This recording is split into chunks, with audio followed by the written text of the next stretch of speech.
Assalamualaikum warahmatullahi wabarakatuh. Waalaikumsalam warahmatullahi wabarakatuh. Selamat siang, Permisa. Siang. Selamat datang di Expensive Talk. Nah, kali ini Anda akan bersama dengan saya, Andromeda Putri Brilian, dan rekan saya, Marcelino Mik Tambak Pahan. Jadi program talk show ini kali ini adalah dengan tema keadilan di Indonesia, yang akan membahas tentang kenapa koruptor tidak dijatuhi hukum mati dan hanya dipenjara beberapa tahun saja.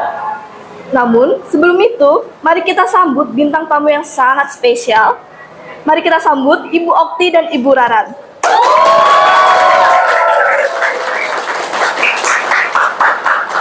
Selamat siang, Ibu.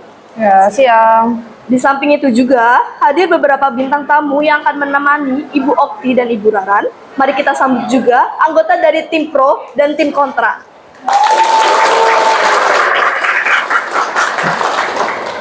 Seperti yang kita ketahui, Indonesia adalah negara demokrasi, yang berarti Indonesia merupakan sebuah negara keadilan. Nah, keadilan yang dimaksud di sini juga sudah tercantum dalam undang-undang. Nah, kalau menurut tim pro, kenapa sih Indonesia itu belum menerapkan hukuman mati ini kepada para koruptor, tapi hanya dipenjara berapa tahun saja? Bu.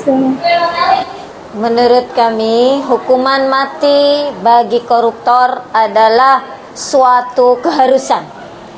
Jika kita menginginkan angka korupsi di Indonesia semakin menurun. Tetapi semua itu akan dikembalikan kepada masyarakat. Akan dikembalikan kepada diri kita sendiri.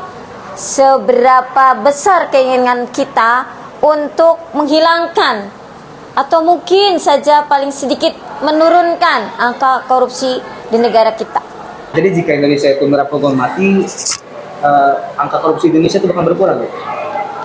Bagi kami merasakan bahwa korupsi adalah kejahatan luar biasa, extraordinary crime.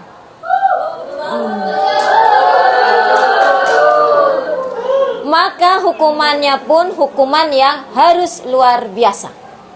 Baik, apakah dari tim kontra punya alasan lain atau ingin menyangga dan sebagainya? Terima kasih. Menurut kami, hukuman mati tidak bisa diterapkan di Indonesia karena pertama, melanggar hak asasi manusia, hak untuk hidup. Korupsi kami, tim kontra pun setuju. Itu adalah tindakan kejahatan yang luar biasa. Akan tetapi, penyelesaian hukumannya tidak harus hanya dengan hukuman mati. Ada beberapa alternatif.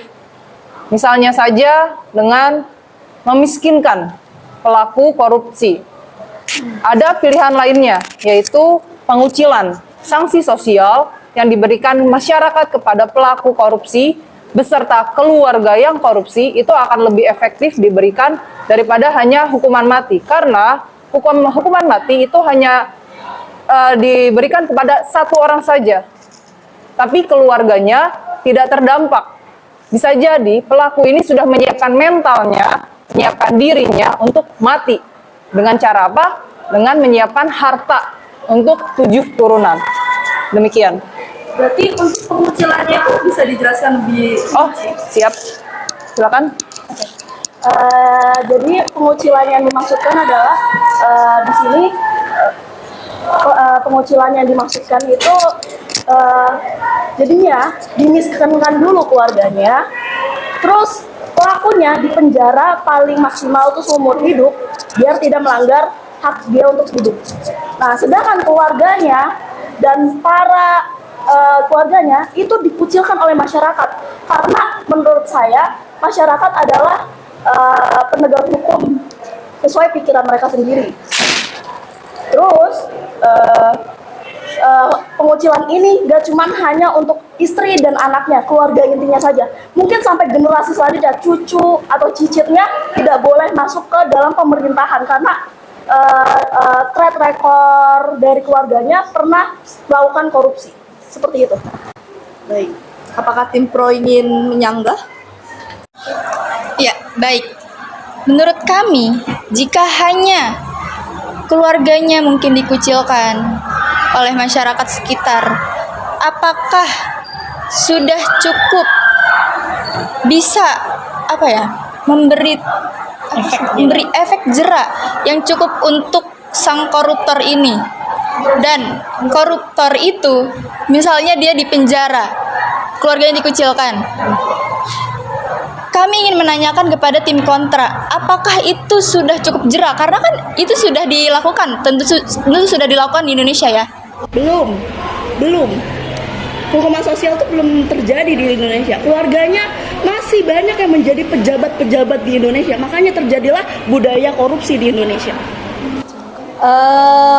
Begini ya saudara kontra, hukum sosial itu tidak bisa kita jadikan potokan karena tidak mempunyai dasar hukum yang mengikat, yang kuat. Siapa yang akan menjalankan, siapa yang akan menindak, siapa yang akan mengontrol hukum sosial tersebut?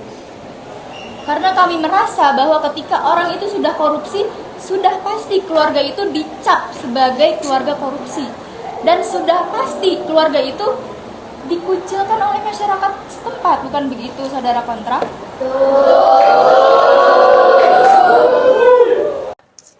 Pada kenyataannya, orang atau public figure, tokoh politik yang melakukan korupsi tidak langsung mendapatkan pengucilan dari masyarakat. Justru mereka masih mendapatkan tempat. Bahkan ada yang diundang-undang ke stasiun TV, diwawancara, dan seterusnya. Mereka justru diberikan panggung. Tidak ada efek jera sama sekali. Jika pemerintah memberikan hukum yang tegas tentang pemiskinan, tentang sanksi sosial, dan masyarakat pun secara serentak memiliki pola pikir yang sama tentang bahaya korupsi, bahwa korupsi ini akan menjadi efek jera jika pelakunya bersama-sama, masyarakat sama-sama memberikan sanksi sosial tersebut. Kalau misalnya masyarakat ternyata masih memberikan pujian bahkan kepada pelakunya, memberikan panggung kepada pelakunya, itu sama sekali tidak memberikan efek jera. Begitupun dengan hukuman mati. Hukuman mati tidak membuat seseorang atau masyarakat yang lainnya akan merasa takut. Itu hanya menjadi obat penenang, menjadi obat penenang bagi masyarakat. Oh, ini loh pelaku korupsi. Oh, inilah sanksi yang akan diberikan, yaitu hukuman mati. Masyarakat senang. Tapi pada kenyataannya, iya, tapi si budayanya masih tetap ada, hanya memberikan kesenangan saja kepada masyarakat.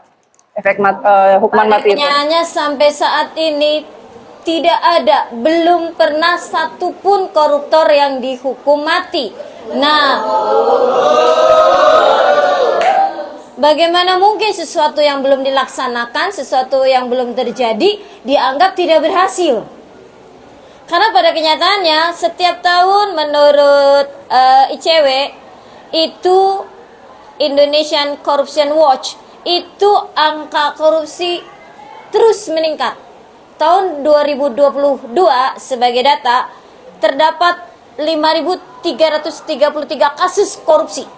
Di tahun 2023 meningkat 8,63% menjadi 5.709 kasus korupsi. Dengan nilai angka yang dirugikan negara 443 triliun.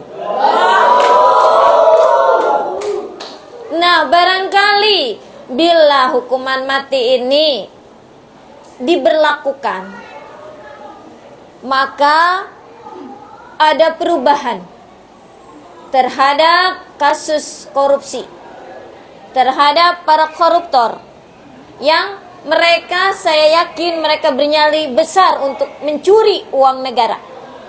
Maka kita coba apakah mereka juga punya nyali yang besar untuk dihukum mati. Betul, karena korupsi itu menurut kami sudah seperti virus.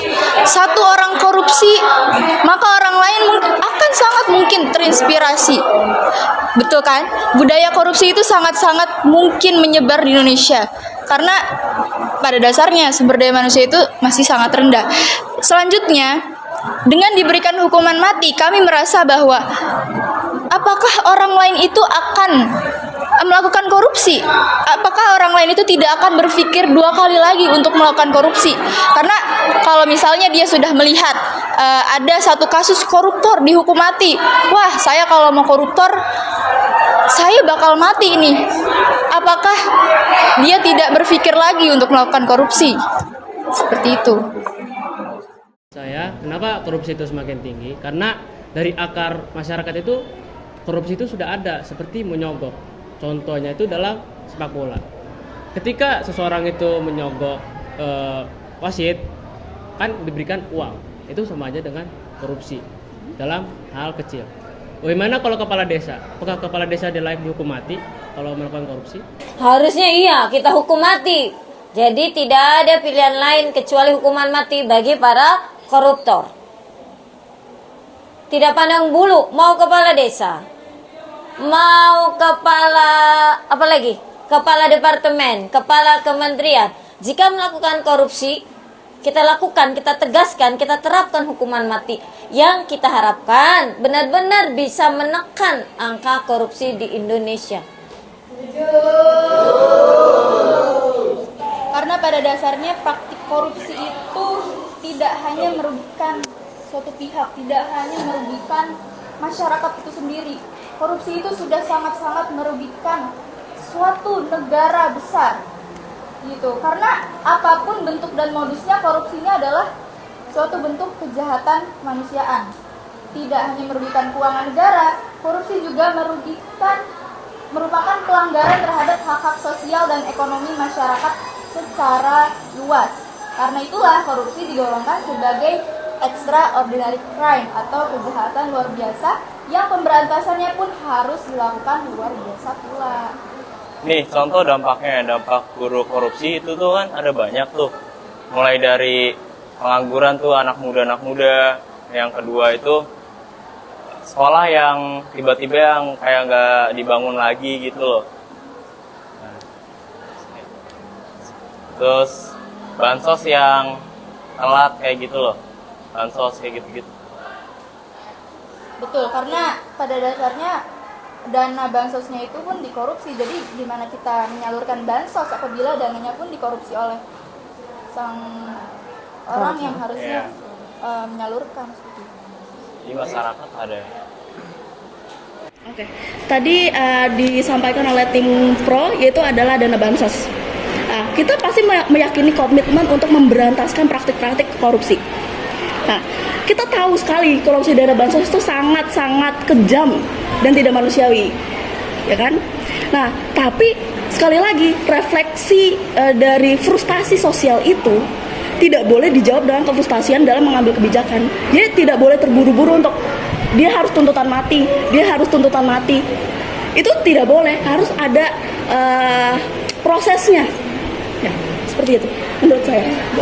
Undang-undang anti korupsi kita pun sudah mencantumkan bahwa hukuman mati itu ada untuk kasus korupsi. Hanya saja undang-undang tersebut sampai saat ini belum pernah dilaksanakan. Hukuman tertinggi bagi koruptor di Indonesia adalah penjara seumur hidup. Tetapi itu pun sangat sedikit sekali.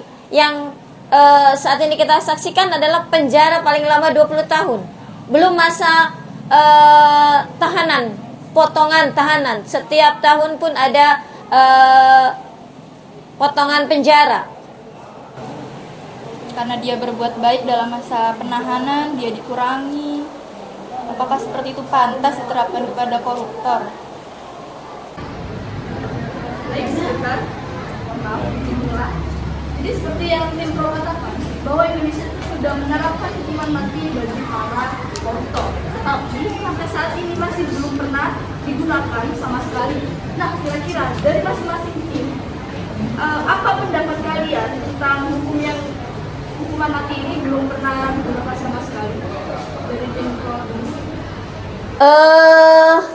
Kita lihat ya, hukuman mati bagi koruptor di Indonesia diatur dalam pasal 2 ayat 2 Undang-Undang Nomor 31 Tahun 1999, kemudian diubah ke dalam Undang-Undang Nomor 20 Tahun 2001 tentang pemberantasan tindak pidana korupsi. Hukuman tertinggi adalah hukuman mati. Tetapi ini belum pernah terjadi. Kenapa?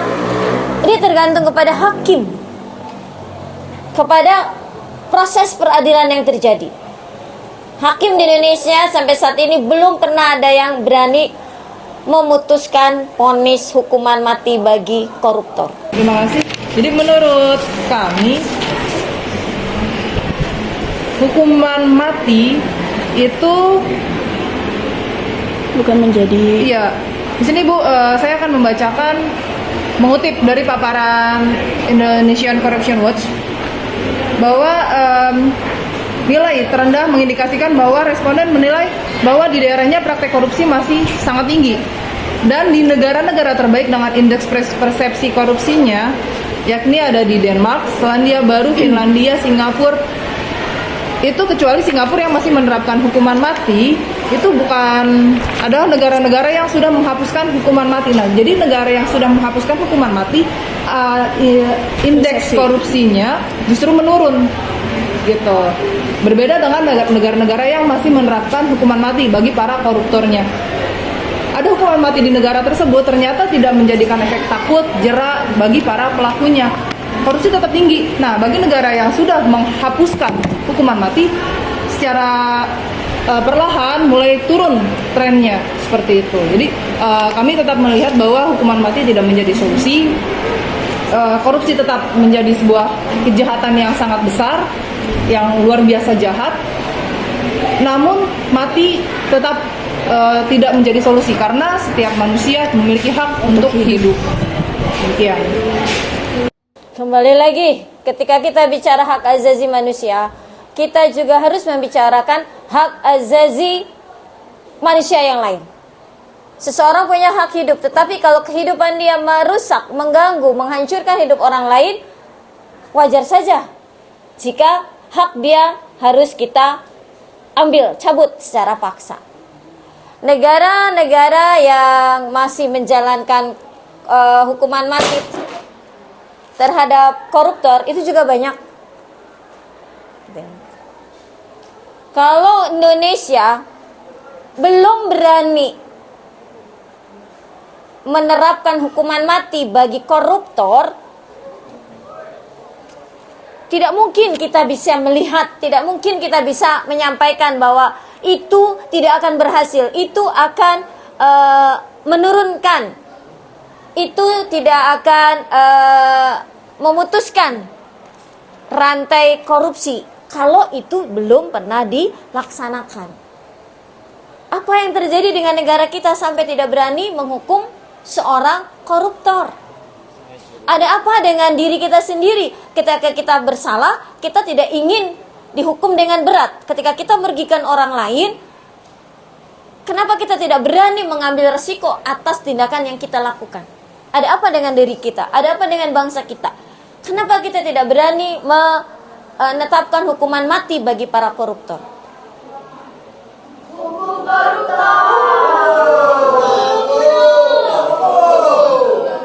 Masyarakat juga kan punya hak gitu buat menghukum koruptor ini sebagai hukuman mati. Tapi kenapa gitu? Hakim juga nggak menindaklanjuti koruptor itu buat dihukum mati. Kenapa alasannya? Oke, saya akan jawab dari tim Kopro. Menurut saya, kenapa hakim tidak memvonis hukuman mati terhadap koruptor? Itu kemungkinannya karena penegakan hukum di Indonesia itu belum konsisten, tidak bagus. Banyak penegakan hukum, di dalam penegakan hukum itu banyak ya juga yang korupsi. Jadinya mau bagaimana? Hakimnya pun korupsi. Tadi yang disampaikan dari tim Kopro kan pelaku korupsi yang paling tertinggi kan adalah seumur hidup. Nah, itu adalah Ahli Mokhtar. Ahli Mokhtar adalah Mahkamah Agung. Mahkamah Agung.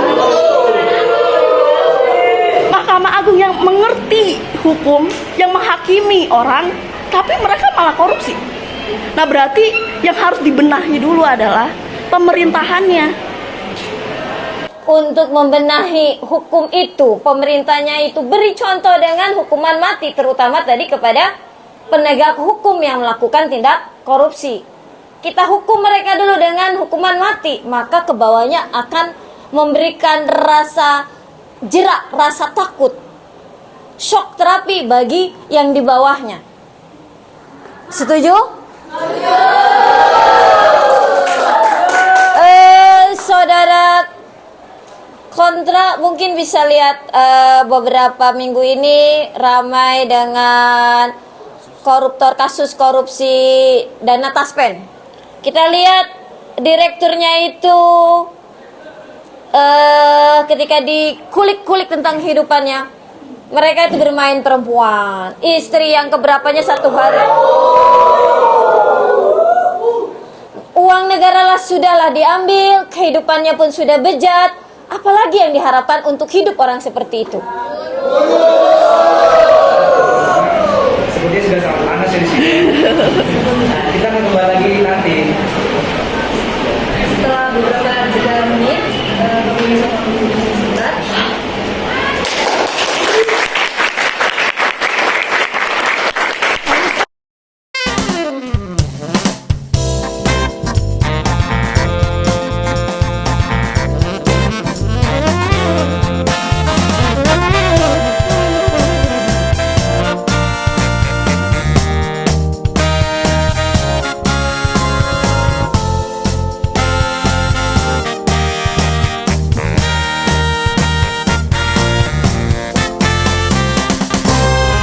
Halo, kembali lagi dari kami di acara Expensive Talk.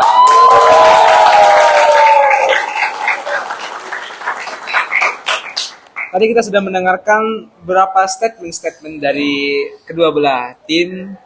Dari tim kontra mengatakan bahwa mereka sangat menolak vonis mati terhadap para koruptor. Sedangkan tim pro mengatakan mereka sangat mendukung terhadap vonis mati terhadap koruptor. Kira-kira dari kedua belah pihak, bagaimana sih solusi dalam menanggapi vonis mati? Pertama dari tim pro dulu. Terima kasih moderator. Seperti yang kami paparkan tadi, kami tetap pada pendirian bahwa hukuman mati pantas diberikan kepada para koruptor. Hukuman mati sudah selayaknya didapatkan oleh para koruptor yang sudah merusak sendi-sendi kehidupan masyarakat. Tetapi kami juga menyadari sebagai negara yang demokrasi, kami menghargai perbedaan pendapat. Kami menghargai gejolak-gejolak di dalam masyarakat. Dan kami hanya berharap ke depan negara kita tercinta jauh lebih bersih dari korupsi. Mungkin ditambahkan saudari cinta. Karena menurut kami di atas hukum masih ada akal sehat dan kepantasan, sehingga hukum tidak memanusiakan manusia yang tidak manusiawi.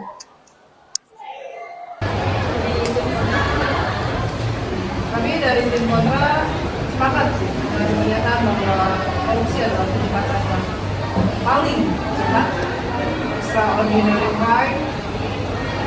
Namun kami tetap mengatakan dengan tegas bahwa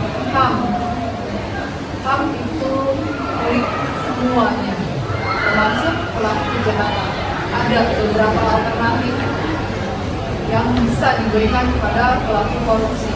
Ada dua cara, preventif dan represif. Represif adalah dengan cara memiskinkan, kemudian bisa juga dengan cara mengucilkan sanksi sosial. Yang pertama adalah fungsi.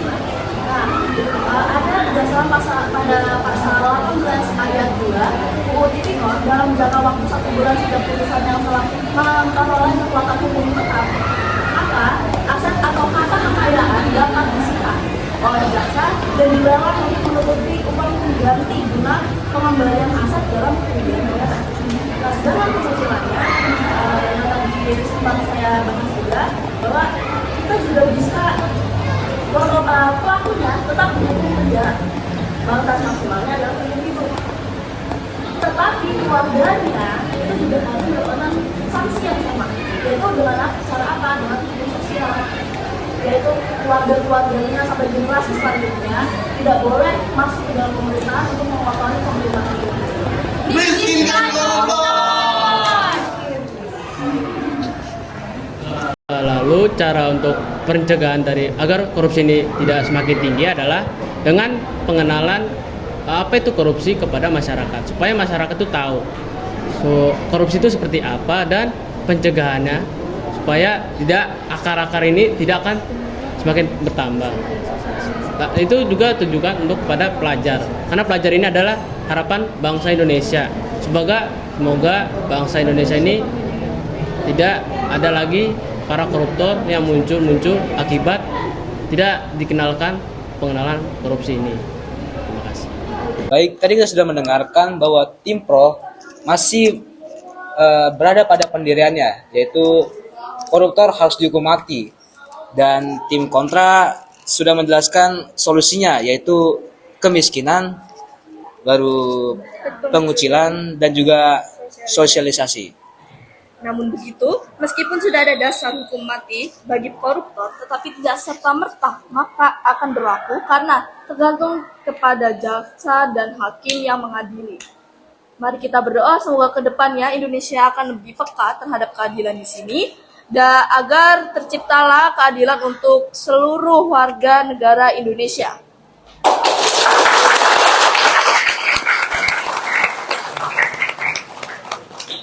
Terima kasih sudah menyaksikan talkshow pada hari ini. Terima kasih juga kepada tim pro dan tim kontra sudah meluangkan waktu untuk menghadiri acara ini. Kami dari Expensive Talk ingin undur diri. Terima kasih sudah menyaksikan. Selamat jumpa di lain hari. Wassalamualaikum warahmatullahi wabarakatuh. Waalaikumsalam.